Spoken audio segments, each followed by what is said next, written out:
Hi everybody and welcome to episode 33 of Thought Bubbles, sparkling insights into community engagement, coming to you today from my car because I'm in a bit of a rush today, going here, there and everywhere, and I just had to record this because it's all on my mind, and if I don't get it out I'm going to go mad.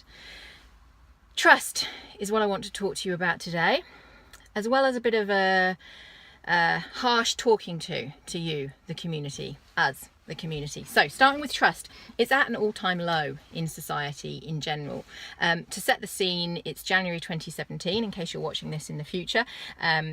Donald Trump has just been elected in as president of the US, and that comes with its whole heap of stuff in itself. But aside from that, or kind of connected to that, is that trust is at an all-time low in that people aren't trusting government, people aren't trusting politicians, people aren't trusting public servants, government in general. People aren't trusting the media, the kind of sensationalist, not factual reporting that happens these days, and this kind of diarrhea of stuff that comes at you through all of the various channels these days. People aren't trusting business. Mostly it's big business that I think people have an issue with, but equally small business people aren't trusting at times. What's really sad is that people aren't even trusting not-for-profit organisations these days, and that comes from a whole set of reasons in itself that would probably make their own Thought Bubbles episode. What I'm thinking at the moment is what's really sad is that people aren't even trusting what's going on in their own community. So when things are being set up by one group in the community, another group in the community aren't trusting what's happening with that group that's doing something in the community. And that's what's kind of really got my goat this morning. Is that a saying? I think so. So trust, what do we do about it? I don't know. I don't know what the answer is on that.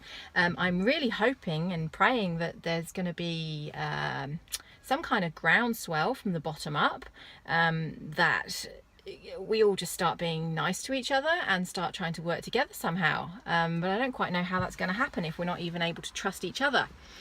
Now, on that note, I want to talk about the way we behave as community. And look, I've been an advocate for online engagement, the use of online tools, social media, websites, apps, as a way of communicating and getting people involved in decision making, problem solving, idea generation in their local communities. I absolutely love it for that reason. It reaches that potential group of people that might be part of that silent majority if they didn't exist, the people that don't want to go to public meetings, that sort of thing. But what I'm really concerned about, and this all links in with this trust thing, I think, is that the online engagement generation, are we creating this generation of people who are, I've heard them referred to in relation to some personal stuff this week as keyboard warriors.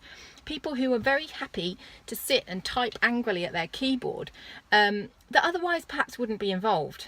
Maybe they would be involved, but there's something about being behind a keyboard makes you say all this stuff that's just horrible. And when I'm seeing this happening in communities, that people are having a go at each other and not having that trust, it's actually really destructive. So community, that's you, that's me, that's every single person that lives and breathes on this earth. We need to start, I'm not going to say trusting each other because we can't trust each other because we're not at that point in time, but we need to start being respectful of each other.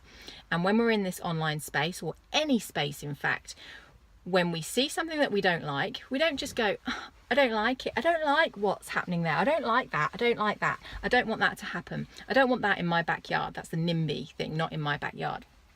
What I want us to do is I want us to actually think about, why is this happening? Let's try and understand the people who are putting this idea forward. Now, whether that's government, whether that's business, whether that's not-for-profit, let's not worry about the media on this one, whether that's another group in the community, somebody is doing this something, whatever it is that you don't like, or they're doing it or it's there because of something.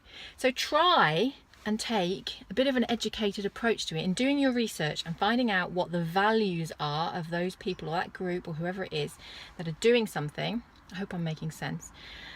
Try and understand it, because fundamentally when you dig right down to values, we've often all got the same values in that we all want the best for this world. We all want the best for ourselves, we want the best for our families, we all want the best for our children, we all want the best, surely, for everybody. Nobody wants the worst, I don't think. Well, maybe that takes me back to Donald Trump.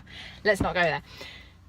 Try and understand that decision, and then when you provide your feedback, whether it be online or in a public meeting or however you decide to provide your feedback, try and be constructive. Try and offer solutions. So don't just go, I don't like that, I don't want it, stop it.